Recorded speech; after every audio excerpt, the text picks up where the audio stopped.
안녕하십니까. 신인균의 국방TV 데일리 디펜스 시간입니다. 이번 시간은요, 조금 우리 한반도에 우려스러운 그런 소식을 전해드릴까 합니다. 미국의 폼페이오 국무부 장관이 우리 한국에게 과속하지 마라 라는 그런 경고를 했습니다. 11월 20일 미국 시간이죠. 11월 20일 오후에 워싱턴 DC에서 한미 워킹그룹이라는 그런 회의가 열렸습니다. 처음 듣는 회의죠. 이게 그동안 한국과 미국이 북한 비핵화 또는 이 남북관계 개선 이런 것들이 사실은 좀 많이 삐그덕거렸습니다. 그래서 미국이 알지 못하는 상황에서 우리가 너무 앞서 나가고 이러한 측면들이 있었다라는 그런 판단을 했는지 미국이 워킹그룹을 만들자. 그래서 의논해서 하자 앞으로 이런 어떤 회의를 한 겁니다. 여기에 이제 우리 측 수석 대표로는 이도훈 한반도 평화교섭 본부장이 수석 대표가 되고 미국 측으로는 이제 스티브 비건 대북 특별대표가 미국 측 수석 대표가 되었습니다. 자, 그런데 말입니다. 이 회의를 마치고 미국의 외교정책을 통괄하는 이 마이크 폼페이오 국무부 장관이 언론을 기자회견을 통해서 여러 가지 답변을 했는데 이게 이제 우리 그 한반도에 대단히 우려스러운 일이 앞으로 펼쳐질 가능성이 있다라는 그런 제가 분석을 하고 이것을 우리 시청자 여러분들께 알려드리고자 합니다. 자, 먼저 이 마이크 폼페이오 미국 국무부 장관이 어떤 사람이냐라는 것부터 좀 알 필요가 있는데요. 이 사람은 대단히 매파입니다. 아주 강력한 강경파죠. 슈퍼 매파다.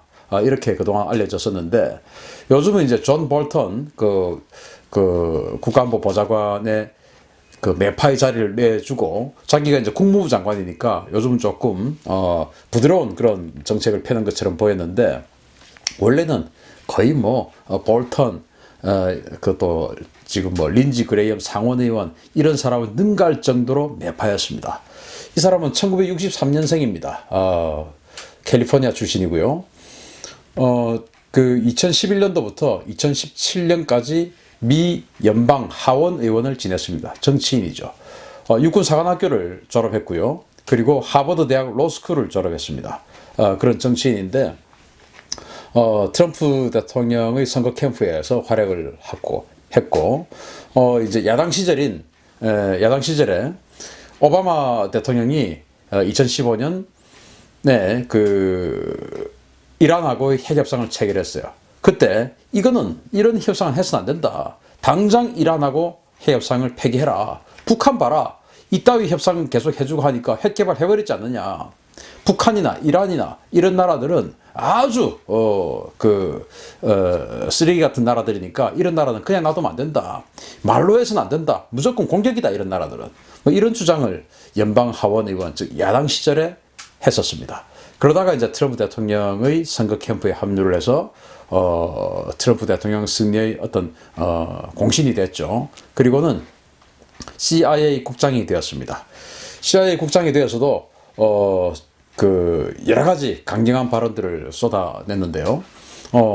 가장 우리가 기억할 만한 것이 CIA 국장일 때 뭐라고 했냐면은 레짐 체인지를 해야 된다. 북한은. 저거는 대화나 이런 것들로 해결될 일이 아니다. 레짐 체인지를 해야 된다. 그 작업에 들어가야 된다. 라고 이야기를 했습니다. 그리고는 아주 농담스러운 이야기로 뭐라고 했냐면은 어느 날 갑자기 김정은이 교통사고로 죽더라도 나한테 그 이유 왜냐고 묻지 마라. 라고 이야기를 한 겁니다. 김정은을 암살할 수도 있다라는 이야기입니다. CIA 국장일 때. 그러다가 이제 국무부 장관이었던 렉스 틸러슨 국무부 장관이 온건파고 하다 보니까 트럼프 대통령하고 잘 맞지가 않았어요. 그래서 틸러슨 국무부 장관이 아프리카 순방을 하고 있을 때 바로 그냥 현장에서 교체를 해버렸습니다. 그래서 CIA 국장이었던 이 마이크 폼페이오가 미국의 외교정책을 통괄하는 국무부 장관으로 자리를 옮겼습니다. 그러다가 이제 국무부 장관이 되다 보니까 그동안 CIA 국장일 때 정말 강경한 발언을 쏟아내던 것을 이제 온건하게 좀 숙이고 요즘 저 일부 언론들은 비둘기파다. 온건파다 이렇게 이야기하는데 전혀 그렇지 않습니다. 정말 슈퍼 매파입니다. 이런 사람이 지금 우리나라에게 굉장히 불쾌한 그런 감정을 드러냈었죠. 언제냐? 바로 지난 9월 19일 남북 군사 합의서를 발표를 했을 때 바로 강경화 외무부 장관에게 전화를 걸었습니다. 이 뭐하는 짓이냐 이게? 이렇게 이야기를 했죠. 그래서 강경화 외무부 장관이 나도 지금 잘 파악을 못하겠다. 그럼 파악하고 다시 전화하시오. 이렇게 된 겁니다. 왜냐? 뭐 정찰기가 들어가지 못하고 비행금지 구역이 생기고 뭐 여러 가지 미군의 작전이 제한을 받게 되고, 이거는 뭐 미군의 작전뿐만 아니고 한미연합전력이 이 남북 군사 합의서로 인해서 굉장히 브레이크가 걸리는, 또 위축되는 이런 상황이기 때문에 왜 이것을 한미동맹 차원에서 또 남북관계가 우리하고 협의하지 않고 당신네들 마음대로 하냐. 이거는 한국만의 일이 아니지 않느냐. 이건 전 세계의 일이고 미국의 일이고 전 세계의 일인데 왜 마음대로 하냐. 이런 이제 그 불쾌한 감정을 여과 없이 드러냈었습니다. 그런 끝에 이제 이런 한미 워킹 그룹이란 것을 폼페이오가 출범시켰죠. 그런데 이 워킹 그룹에서 폼페이오가 이 회의를 마치고 기자회견할 때 뭐라고 했냐. 이 몇 마디 안 되는 이 폼페이오의 대화의 행간을 한번 훑어보도록 하겠습니다. 첫 마디가 그랬습니다. 이 워킹그룹의 출범은 우리라는 것은 한국과 미국이죠. 한국과 미국이 서로 다른 소리를 내지 않고 지금은 서로 다른 소리를 내고 있다는 겁니다. 한국과 미국이 북한 비핵화를 위해서 같은 목소리를 내야 되는데 서로 다른 목소리를 내고 있다라는 것이죠. 그럼 결국 사실은 우리 한미 관계에서 강자가 미국이고 또 북한의 비핵화를 이끌어낼 수 있는 가장 강력한 파워가 미국이기 때문에 미국과 협의를 해서 똑같은 목소리를 내는 것이 맞지 않겠습니까? 그런데 다른 소리를 냈다라는 말을 이제 폼페이오 국무부 장관이 하는 것이죠. 다음은 또 서로 다른 쪽이 알지 못하거나 의견 표명과 생각을 제시할 기회조차 갖지 못할 그런 조치를 취하지 않는다는 것을 분명히 하기 위한 것이다. 그러니까 미국이 알지 못하는 상황에서 또 미국이 의견 표명도 못하고 생각을 제시할 기회도 못 갖고, 그러니까 아예 미국에게 통보도 안 하고 조치를 취했다는 것이죠. 여러 가지 조치를 취했다는 것이죠. 철도를 논다든지 개성공단을 한번 재가동해볼까, 또 어떤 걸 해볼까. 지금 남북 간에 어마어마한 교류들이 지금 진행되고 있죠. 이런 것들이 과연 미국과 모든 것을 협의하고 시작을 했는지, 아니면은 사고를 쳐놓고 또는 일을 벌려놓고 그리고 미국에 우리 어쩔 수 없지 않느냐, 미안하다, 다음부터는 잘할게, 이렇게 해가지고 계속 그런 식으로 한 발씩 전진해 나가는 것은 아닌지. 그러다가 지금 드디어 폼페이오 국무부 장관이 이제 참지 못하는 그런 상황이 됐지 않느냐. 그래서 그러한 조치를 취하지 않는다는 것을 분명히 하기 위한 것이다. 이 워킹 그룹이 미국이 알지 못하는 상황에서 또 의견 표명도 못하는 상황에서 자기네들이 모르는 그런 조치를 한국이 막 취해 나가는 것을 막기 위한 것을 그것이 목적인 워킹 그룹이다 라고 지금 폼페이오가 이야기하는 것입니다. 사실 별 내용 아닌 것 같지만 이 행간을 훑어보면 그동안 미국이 얼마나 불쾌해 왔었다는 것을 느낄 수가 있는 것이죠. 다음에는 말이죠. 북한 비핵화가 남북관계 증진에 뒤처지지 않는다는 것을 확실히 하기를 원한다고 한국에 분명히 밝혔다. 이게 무슨 말이냐? 남북관계 증진을 우리는 하고 싶죠. 미국은 북한의 비핵화를 하고 싶죠. 그런데 이게 같이 가야 되는데 남북관계 개선이 먼저 가면은 북한 비핵화가 늦게 가서는 안 된다는 것입니다. 같이 가야 된다. 같이 가야 된다. 대단히 미국 말을 영어를 직역하다 보니까 좀 이런 애매모호한 문장이 나왔는데 우리 국어 문법하고는 조금 그런 다른 말이 나왔을 수 있는데, 어쨌든 미국이 원하는 북한 비핵화, 한국이 원하는 남북관계 개선, 이것이 같은 속도로 같이 가야지 어느 한쪽이 먼저 가서는 안 된다. 것입니다. 그것을 한국에게 분명히 밝혔다. 분명히 밝혔다라고 이야기를 합니다. 분명히 밝혔는데 만약에 한국이 또 어기면 어떻게 됩니까? 참을 수 없는 것이죠. 그때는.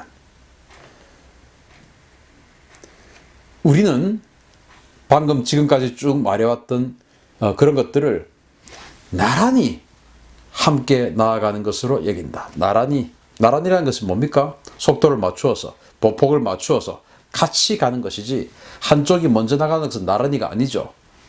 지금 여태까지 한국은 먼저 갔다는 겁니다. 지난 아세안 회의를 할 때 펜스 부통령이 우리 언론에는 아주 칭찬 일색이었습니다만은 제가 말씀드린 게 있었죠. 뉴욕 타임즈의 펜스 부통령이 문재인 대통령과의 회담을 마치고 인터뷰한 내용, 그리고 문재인 대통령과 회담을 마치고 기자들과 또 대답한 내용, 그런 것들을 봤을 때 펜스 부통령은 우리가 대한민국이 유엔 제재가 아직도 확실하게 작동하고 있다는 것을 잘 이해하고 있다라고 이야기했습니다. 그 말은 뭐냐? 기자들이 봤을 때 또는 자기들이 봤을 때 한국이 유엔 제재가 지금 끝난 것으로 착각하고 있는 거 아니냐 하는 그런 의구심을 가질 정도로 유엔 제재를 무시하는 듯한 행동을 한국이 했을 수도 있다라는 국제적인 시각이다라는 겁니다. 그래서 펜스 부통령은 한국이 유엔 제재가 지금도 잘 작동하고 있다는 것을 잘 이해하고 있다라고 이야기를 했습니다. 펜스 부통령과 우리 문 대통령이 만나는 날 아침에 조간신문에 나왔죠. 세계일보에. 그 전날 인터뷰를 해가지고 브루스 벡토리라는 그 미국의 교수가 한국의 금융기관과 한국인 명의의 유령회사가 북한의 불법 무기가 중동과 아프리카 지역으로 불법적으로 수출되는데 활용되고 있다. 미국은 그것을 즉각적으로 지금 한국에게 세컨더리 보이콧 같은 조치를 취할 수 있지만 동맹국이기 때문에 그러는 것을 원치 않는다 라고 브루스 벡토리 교수가 이야기를 했어요. 그 말은 왜 하필 펜스 부통령과 문 대통령이 만나는 그날 아침에 이런 보도가 나왔냐? 그거는 우리 정부 들으라고 하는 소리죠. 그 브루스 벡토리 교수는 미 국방정보국 DIA에 오랫동안 근무하다가 은퇴하고 지금 이제 대학 교수를 하고 있는 사람인데, 그 벡토리 교수의 입을 빌려서 우리에게 세컨더리 보이콧 조심해라 라고 하는 경고를 한 겁니다.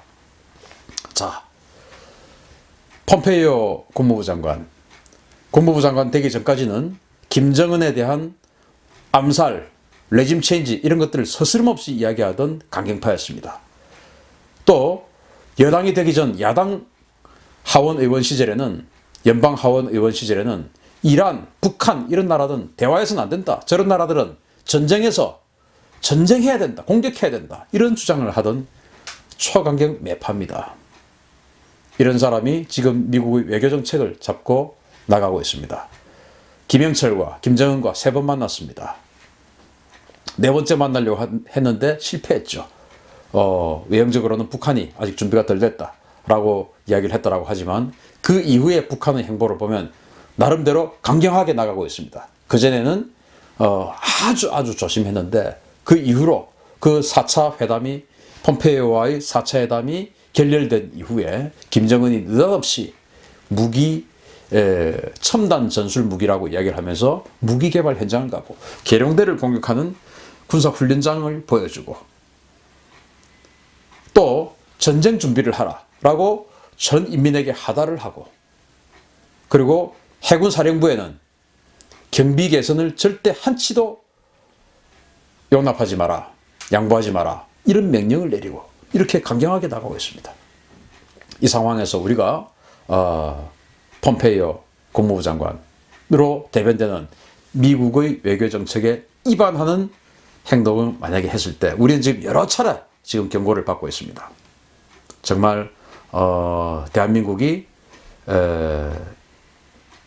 미국의 어떤 제재, 세컨더리 보이콧 할지도 안 할지는 모르겠지만 그런 것들을 받고 과연 경제가, 안보가 생존할 수 있는 나라인지, 우리가 내수로서 버틸 수 있는 나라인지, 아니면 무역을 하지 못하면 살 수 없는 나라인지, 살 수 있는 나라인지 우리 국민들 잘 아실 겁니다. 지금 이 상황에서 미국과 폼페이오 국무부 장관의 말처럼 미국과 나란히 가는 것이 대단히 중요하다. 그래서 속도 조절, 부디 속도 조절 잘해서 남북관계 개선이라는 정말 숭고한 목표 때문에 그 남북관계 개선도 결국은 가지 못하고 우리 대한민국이 큰 위기를 맞게 되는 것을 방지를 할 필요가 있다라는 그런 생각을 드리면서 이번 이 폼페이오 국무부 장관의 기자회견 내용을 이렇게 해석하면서 오늘 데일리 디펜스 시간 마치겠습니다. 감사합니다.